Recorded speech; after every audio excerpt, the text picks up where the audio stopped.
The transfer portal is closed, but that doesn't mean we don't have Iowa football to talk about. How is Iowa going to find a quarterback? We'll break it down. Plus, a look at 2025 and the first commitment for 2026 for Iowa football. All today, Locked On Hawkeyes.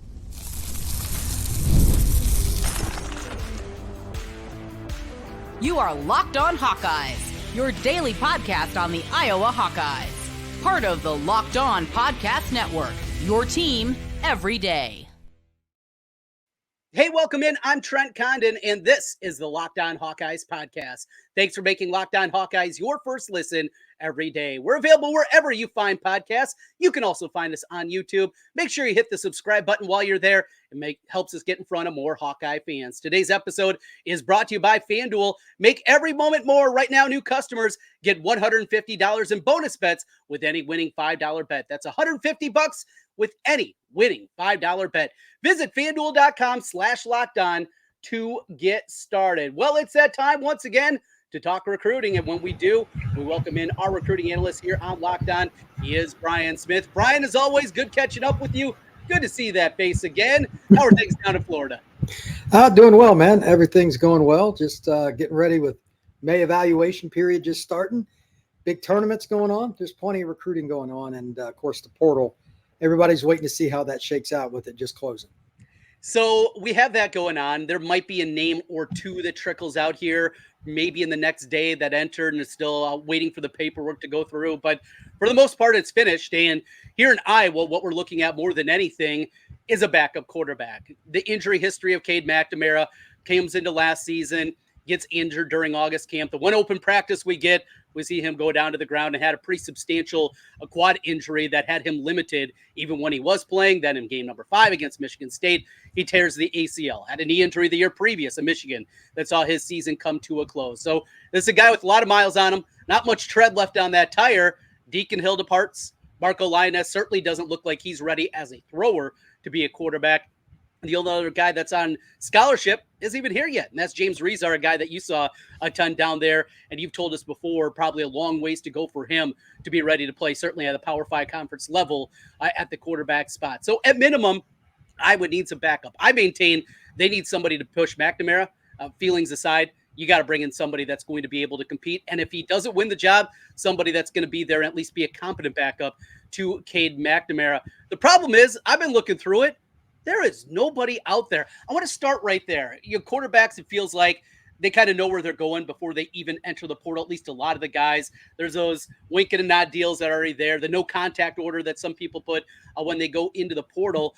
With those things, Brian, let's just go right there first. With just the limited number of quarterbacks that are still in the portal, and it certainly feels lower than I thought it would be here during the spring period. The number is not necessarily the issue. It's like a lot of them were very low-ranked kids, walk-ons, FCS kids that think they can play at Iowa, and they can't. Yeah. Let's be honest. It's the hardest position that I know of in sport. There just aren't going to be a lot of them. And when you're trying to sell Iowa's recent offense, it's probably not the easiest thing to do anyway. So, I mean, Ferentz is a great coach and all that, but you got to have somebody be a trigger man. And you made a great point.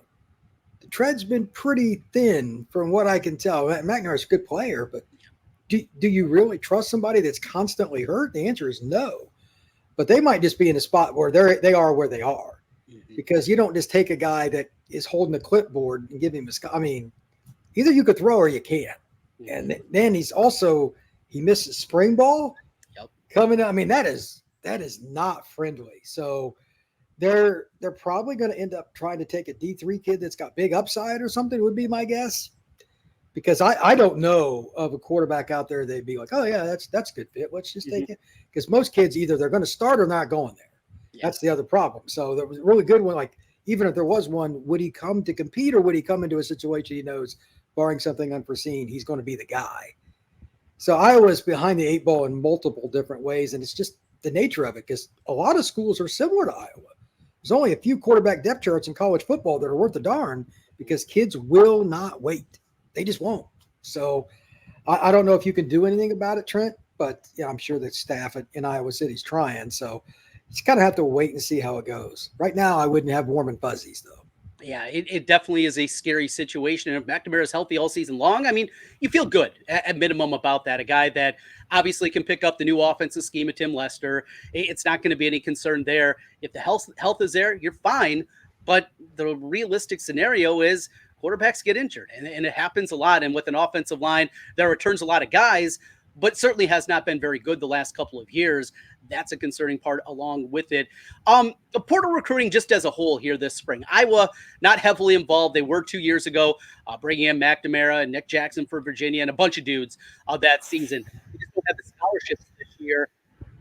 What has changed maybe this spring as it pertains to kind of portal recruiting and throughout the course of this one? It feels like everybody's got a wish list, but is it making less quality in there this season? Sometimes it's better with less than more. I talked about this on a couple other podcasts. Iowa's not going to be the upfront NIL school. Most of the schools that win big, though, are not. There's more culture there at Iowa. I think it's pretty safe. Iowa's culture is good.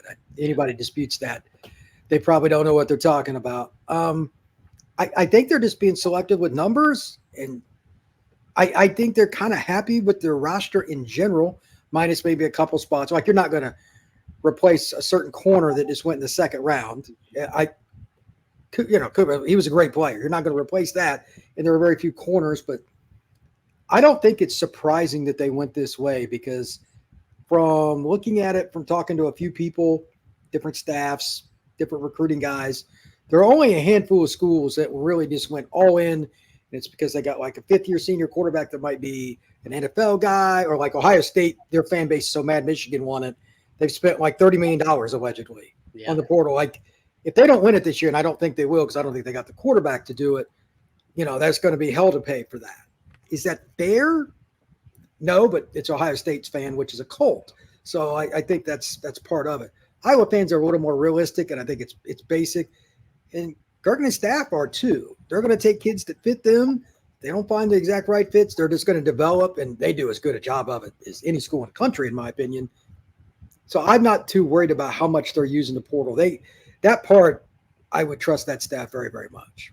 It's funny you bring up Ohio State. I heard an interview with Brad Heinrichs, a guy from your neck of the woods down there in Florida that runs our collective here for the University of Iowa, for the Swarm is what it's called. He mentioned in an interview yesterday that what he has heard, the Ohio State quarterback room is getting more money than the whole Iowa roster from their collective. And that just shows you, and we're talking about completely different levels here. That's their choice. It's an open market, and there is no cap. And even if there was, you can't police it. So they're mad Michigan won it. Beginning and end of conversation. Mm-hmm. And I got news for them based on me seeing their spring game. Ohio State is not winning it. They don't have a starting quarterback that's ready. The kid from Kansas State's good. He ain't going to win your national title. Well, Will Howard making his way there. And I really liked Will Howard. I thought he had kind of a disappointing year this past season for Kansas State. We're at the crossroads here with Big Ten and Big 12 with Iowa State and Iowa. Watched a lot of K-State football a year ago and certainly left me disappointed. And I think I go the same direction as you. Well, let's get into the recruiting. We're joined by Brian Smith, our scout here for Locked On. You can find him on Twitter at FBScout_Florida. Brian, we're going to talk about the first commitment of 2026 for Iowa, an in-state kid. That's some big-time offers already just as a sophomore in high school. Plus, some of the prospects in 2025. And got to ask you a punter question. This is an Iowa podcast, by the way, so we have to do that. I think we're contractually obligated to do that. We'll do that as we continue. This is Locked On Hawkeyes.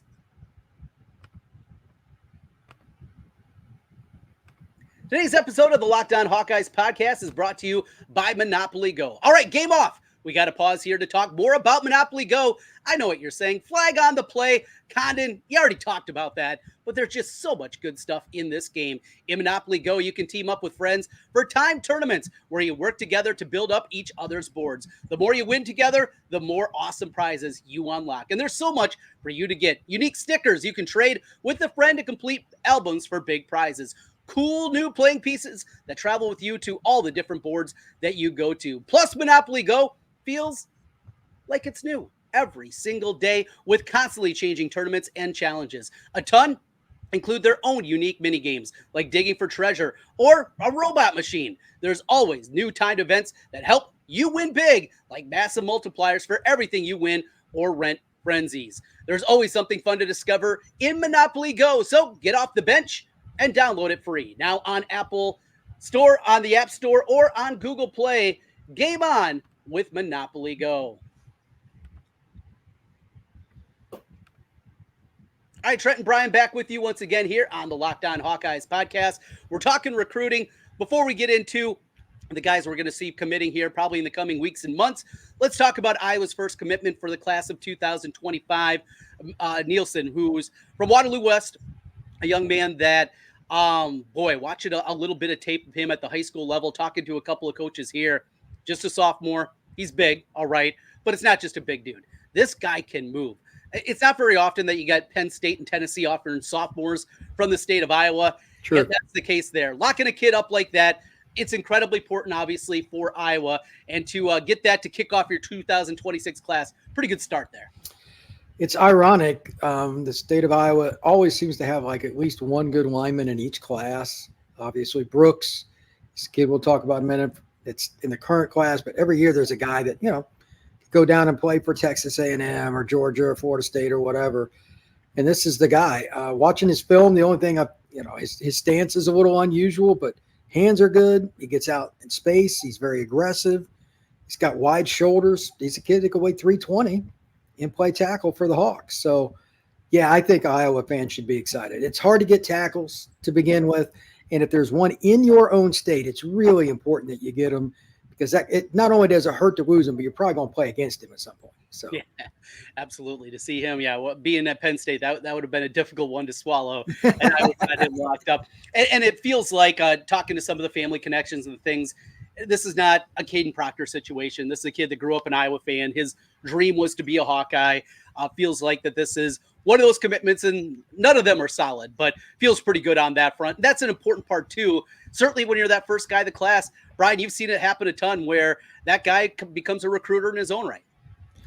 If you get an elite player in state, any school, that's going to help you, because everybody knows who that young man is. Nielsen's a really good football player. He's ranked by everybody. That's a guy that you're probably going to have the opportunity to bring him to campus numerous times. He doesn't live that far away. He can help you with every kid they bring in on an unofficial or official visit for 2 years. That's going to play. It's going to pay benefits. It's just the way it is. So I don't know how much the kids are personable and like go out on Twitter and post things and all that, but at the very least, he can help on campus. So that's a bonus for the Hawkeyes. You mentioned Nick Brooks, the class of 2025, as we shift over to the upcoming recruiting class. And Nick Brooks was committed to Iowa, Alabama, Georgia involved. Then all of a sudden he's taking a visit to Texas Tech. You can understand A&M. You can understand Texas. Why is he going to Texas Tech? Apparently some kind of connection there. Regardless of that, he's decommitted from Iowa. Iowa's still involved in him. What do you look at Nick Brooks just as a prospect, though? What do you see from the big man? He's a pretty good athlete for his size. He needs to reshape his body. He is just massive. I'd imagine he'll be a right tackle at the college level, but I think the height and the length is what everybody sees. He's going to streamline his body. They'll get him in shape, but you can't teach the length, man. They're looking for those long arms, and he's got them. I've stood next to him before. That's a massive human being. So I think that he just needs refinement. His technique is very far away from playing at the major level of college football, but you can't pass up. Look at the schools recruiting. There's a reason. The frame is what you're looking for. And he's definitely got that. And he'll play coming up this next fall. This will be his final season at Cedar Rapids Kennedy with the Cougars over just north of Iowa City, about a half hour away. All right, let's continue. Class of 2025. Now, this one's a little interesting. And, Brian, I'll fill you in with a little background information. So, Mason Woods, really talented athlete, multi-sport athlete. His dad is LeVar Woods, the special teams coordinator at Iowa. There's some speculation here. So, this offseason, I don't know if you saw it, one of the coaches became the assistant head coach. That is Seth Wallace, great recruiter in his own right and a very good linebackers coach. Some people believe that maybe LeVar was passed over for that job or thought maybe he would be the guy that got that title as assistant head coach to Kirk Ferentz, and with it maybe becomes the heir apparent when Kirk decides to hang it up. And then LeVar, he actually interviewed for the special teams coordinator job with the Tampa Bay Buccaneers. So could that be a reason that we haven't seen a commitment for Mason Woods? Look, his dad played at Iowa. His dad's coached at Iowa for a decade now. You think this is a slam dunk and it hasn't happened. Am I connecting some dots that make sense from obviously some things that you've seen in the past in recruiting? I think a lot of coaches, not just this young man, but a lot of coaches just want to coach in the NFL if they can because of the portal stuff and all that. So any guy, I don't care how much they are attracted to a school because it's the alma mater, it's where they've lived, whatever. NFL is an easier gig now, and it pays more. Yeah. I mean, it's no, like I have not met a single college coach that likes the portal or NIL, not one. So it's a problem. Like college coaching is getting bad because it's more money in the NFL anyway, but now it's more convenient. Like you kind of know your schedule, you know where you're going to be, you can see your family more. So if he took off, I think I would look at it from that perspective first. But if he thinks he got passed over, then that's another story. I do know multiple coaches that thought they got passed over and they moved on. This is not just an Iowa thing, but schools around the country over the last 25 years. So that's part of it too. But maybe he does want to be the Iowa guy. Maybe the offer they would make him would be something else. There's all kinds of titles and different ways to do it. When Kirk hangs it up, and I'd assume it'd be this year or next. I mean, it'd be pretty soon, I would assume.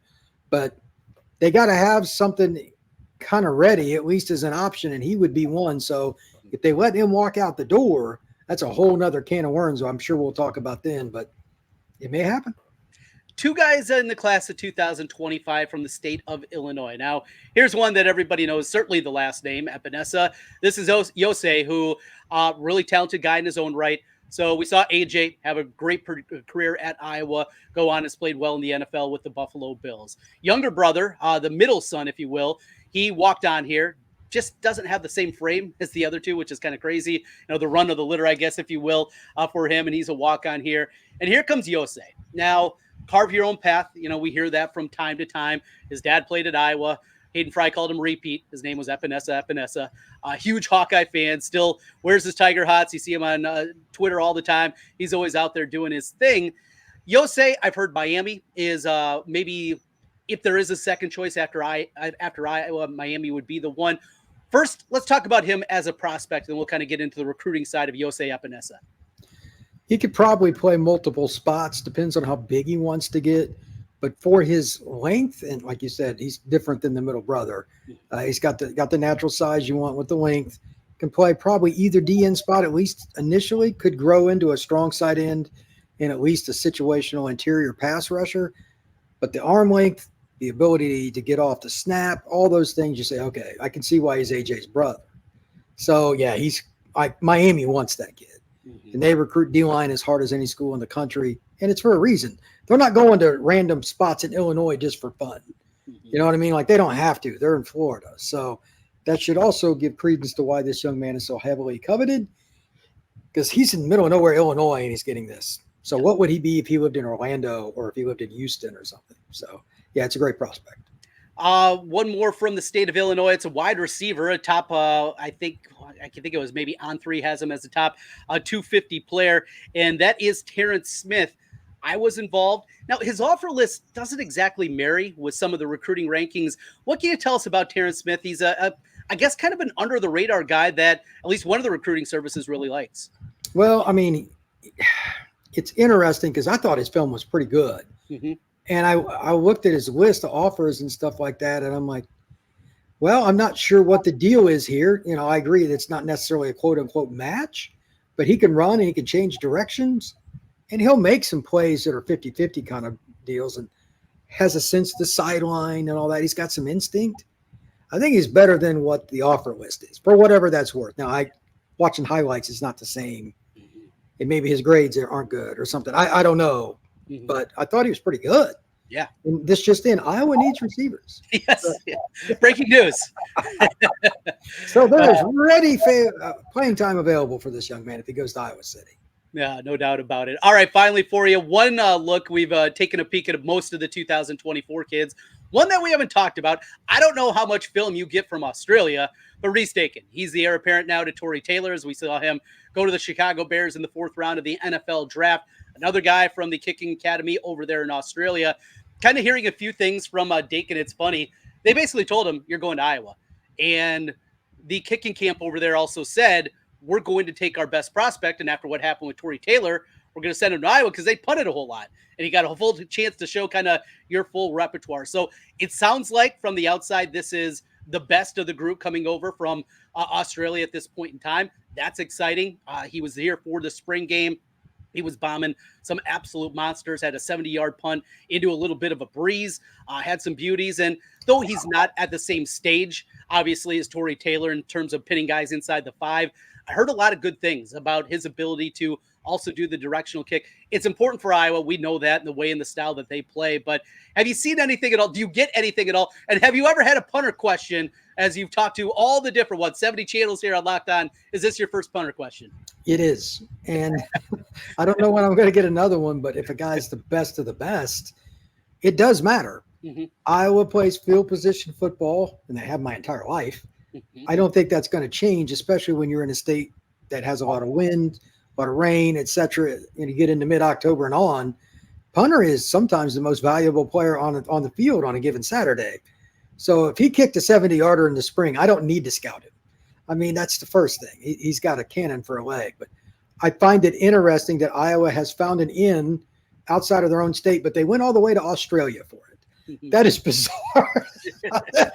I've never heard that before in my life.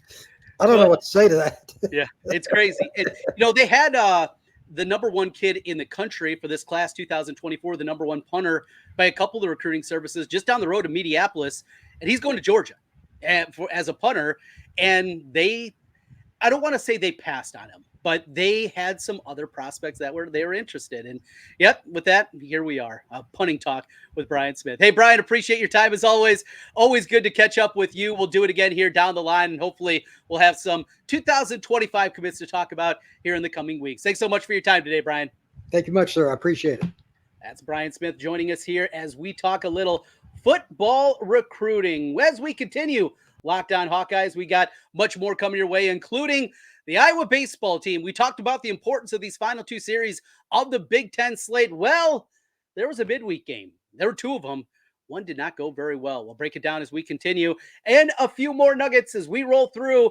It's the Locked On Hawkeyes podcast. The Gametime app, that's what you're looking for right now. It's an authorized ticket marketplace of the NBA, and it makes getting playoff tickets even faster and easier. Prices on the Gametime app actually go down the closer you get to tip-off. Hey, maybe you're caught Timberwolf fever, and you're ready to make the drive up from Iowa to watch the Timberwolves against the Nuggets, games 3 and 4. Gametime, great opportunities for you there. They have killer last-minute deals, all-in prices, view from your seats, and their lowest price guarantee. Gametime takes the guesswork out of buying NBA tickets. There are so much going on. Your opportunity with their flash deals. Save even more with exclusive in-app deals on select seats ahead of the game or the event. You can find zone deals. Save even more when you choose a section and let Gametime choose the seats for you. And those views from your seat, know exactly where you're going to be inside the arena, inside the stadium. Know where you're going to be before you buy. Take the guesswork out of buying NBA tickets with Gametime. Download the Gametime app, create an account, and use code LOCKEDONCollege. That's going to get you $20 off your first purchase. Terms apply. Again, create an account and redeem code LOCKEDONCollege, LOCKEDONCOLLEGE for $20 off. Download Gametime today. Last minute tickets, lowest price guaranteed. Trent Condon back with you one final time on the Locked On Hawkeyes podcast. As always, thanks for making Locked On Hawkeyes your first listen every day. It was a disaster last night for Iowa baseball, and a season that very well could go down as one of the most disappointing seasons in Hawkeye sports history. I don't think it's hyperbolic to say if this team continues this trend after giving up 21 runs to North Dakota State, a team that came in with 16 home runs on the year, hit 4 more in Dwayne Banks Field. The bullpen, though we've seen improvements, has not been good. The rotation has been a disaster. The bats now, they're a little bit more banged up. It's just on and on and on. Iowa was a preseason top 20 team. Not from Trent Condon, not from the Iowa media. Nationally, they were looked at as a top 20 team. We were talking about the potential for Iowa to host a regional for the first time, certainly in the modern era of college baseball. We were talking about even potentially Iowa hosting a super regional to get to Omaha and a College World Series. And here they are. an RPI deep in the 100s. No opportunity to get an at-large bid to the NCAA tournament. Northwestern is terrible, and yet you have concerns going into the series this weekend.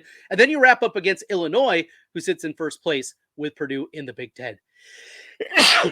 Excuse me. It is incredibly scary, incredibly frustrating, and you're just left wondering at this point in time, can they pull themselves? Oh, allergies are getting me. Sorry again. You just wonder about this team and their ability to put it all together. Before we sneeze more, let's get out of here. Thanks for making Locked On Hawkeyes your first listen every day. We'll come up with a Friday edition tomorrow. Got me again. Go Hawks.